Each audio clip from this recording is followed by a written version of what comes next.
Majelis Pengajian Jenazah Aceh Serantau di Jakarta dan Tangerang.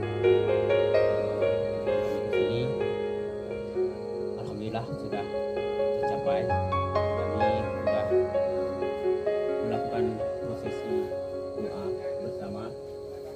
Kemudian sedikit jawab Pak Asep. Pak Asep ini adalah keturunan dari Dinam Siti Khadijah, dan Pak Asep ini adalah pengurus makam di sini. Pak Asep, mohon Pak Asep ceritakan sejarah pertama didatangkannya, diasingkannya Ibu Cut Nyak-Din dari Aceh, diasingkan oleh kolonial Belanda ke Sumedang ini. Bapak di sini yang sejarahnya, ini adalah sesi Bapak menjelaskan kepada kami Majelis Serantau. Terima kasih. Terima kasih kepada Mas bagaimana telah memberikan kesempatan untuk menceritakan sejarah Ibu Cut Nyak-Din ketika diberangkatkan dari Aceh sampai di Sumedang dan sampai dimakamkan di sini. Saya punya cerita sumber berita dari Ibu Siti Khadijah yang mendampingi Ibu Cut Nyak-Din siang dan malam. Awal mulanya ini Ibu Cut Nyak-Din bisa ketangkapnya itu atas laporannya, Pak, yaitu panglimanya Teku Panglaut. Kenapa Teku Panglaut ini laporan ke Belanda untuk menyatakan boleh ditangkap? Karena dia merasa kasihan kepada Ibu Cut Nyak-Din, seorang perempuan sudah tua dan tidak bisa melihat. Teku Panglaut ini sebelum laporan ke Belanda datang dulu ke Ibu Cut Nyak-Din. Laporan dulu istilahnya itu lebih baik tidak. Ternyata setelah didatangi Ibu Cut Nyak-Din malah marah mencaci maki habis-habisan Teku Panglaut. Tetapi Teku Panglaut pun karena merasa kasihan sampai dia rela dikatakan sebagai ibu. Dan dia datang ke Belanda menyatakan boleh Ibu Cut Nyak-Din ditangkap, tetapi dengan satu syarat, jangankan dibunuh, disakiti pun gak boleh, termasuk gak boleh disentuh. Nah kemudian tepatnya tanggal 6 November 1905 Ibu Cut Nyak-Din dijemput oleh Belanda. Nah setelah itu dibawalah ke markas Belanda di Aceh. Dan kemudian tahun 1906 Ibu Cut Nyak-Din dibawa ke Jakarta oleh Belanda dengan satu juru bicara dan satu juru pengawal. Yang pengawal bernama Teku Nana berusia 15 tahun dan juru bicaranya ini tidak diketahui namanya. Nah sesampai di Jakarta Ibu Cut Nyak-Din ini mau diasingkan lagi, tetapi Ibu Cut Nyak-Din bicara, boleh saya diasingkan tetapi ke Sumedang. Padahal nggak tahu Sumedang itu di mana. Jangankan saudara kenalan pun nggak ada. Istilahnya itu asal bicara. Nah sesuai dengan perjanjian maka Belanda mengikuti permintaan Ibu Cut Nyak-Din. Datanglah ke Sumedang. Sesampai di Sumedang Ibu Cut Nyak-Din ini diserahkan kepada Bapak Bupati Sumedang yang bernama Eyang Bekar. Nah setelah menyerahkan, Belanda dengan juru bicaranya ini kembali lagi ke Aceh. Dan yang tinggal di sini adalah Ibu Cut Nyak-Din dan anak yang berusia 15 tahun itu. Nah setelah itu Bapak Bupati ini melihat komunikasi Ibu Cut Nyak-Din hanya bahasa Arab dan bahasa Aceh, maka dia memanggil ulama besar yang bernama Kiai Haji Sanusi. Kiai Haji Sanusi ini adalah yang membangun Masjid Agung Sumedang dengan Eyang Bekar. Setelah itu tidak lama kemudian setelah ngobrol-ngobrol Ibu Cut Nyak-Din dibawalah ke rumahnya Kiai Haji Sanusi dan tinggal di rumah Kiai Haji Sanusi, dirawat oleh keluarga Kiai Haji Sanusi, bukan dirawat oleh Kiai Haji Sanusi tetapi oleh keluarga Kiai Haji Sanusi. Nah entah esok atau malamnya Ibu Cut Nyak-Din ini cerita tentang suaminya Teku Marjo Karia di Aceh. Walaupun sudah meninggal tetapi masih dicari oleh Belanda. Ketakutan keluarga Kiai Haji Sanusi, Ibu Cut Nyak-Din ada yang mencari lagi, maka namanya pun diganti atau disamarkan menjadi Ibu Ratu atau Ibu Cut. Nah di sini Ibu Cut Nyak-Din komunikasi dengan keluarga Kiai Haji Sanusi memakai bahasa Arab.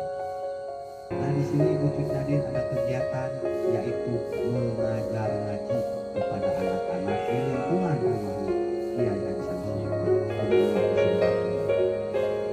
Dan menurut orang tua ada salah satu muridnya Ibu Cut Nyadin bikin bapak-bapak ibunya Bapak Ali Sadikin itu adalah salah satu muridnya. Kemudian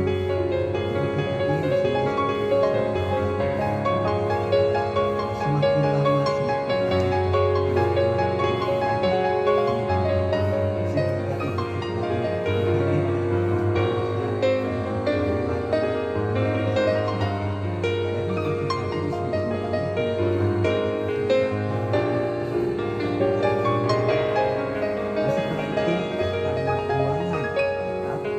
muridnya semakin bertambah.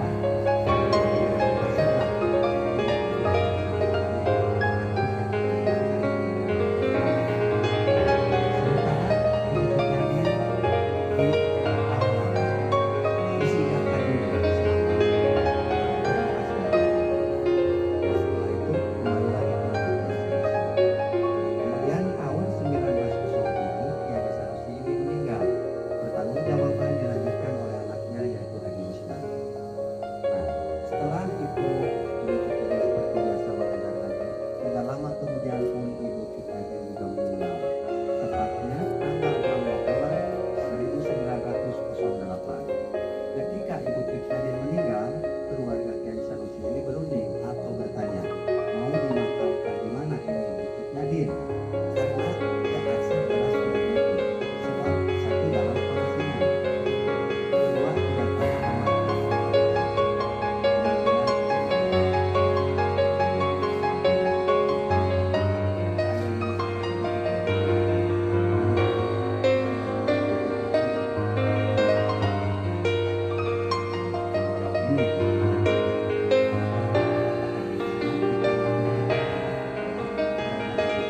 Sebagai keluarga Kiai Haji Sanusi, maka makamkanlah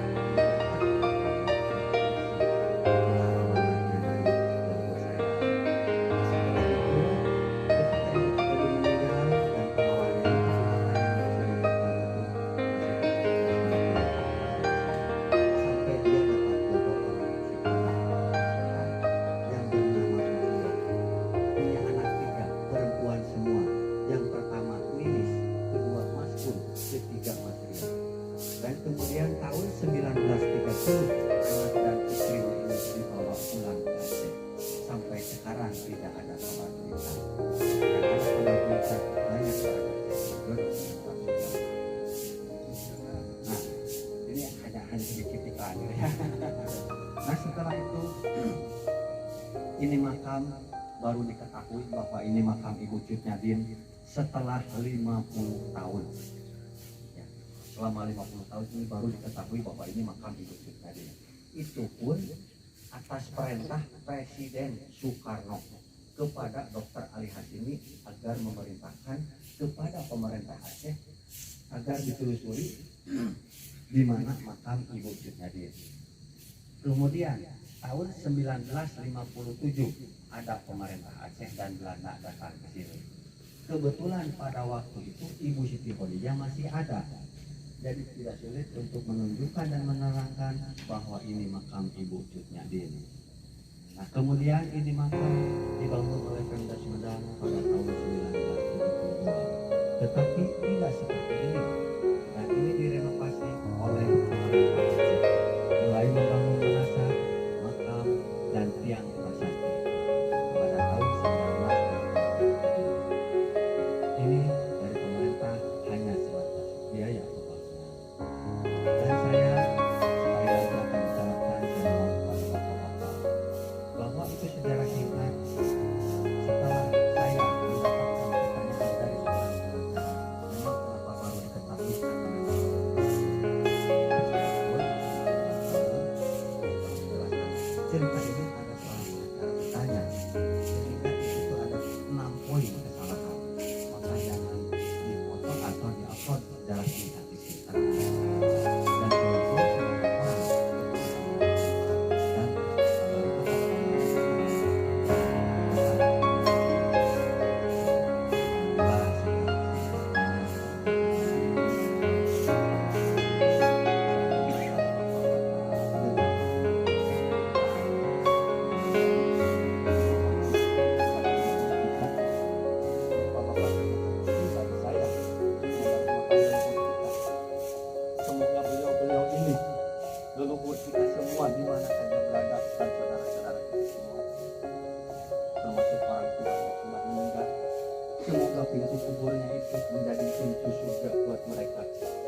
sehat, selamat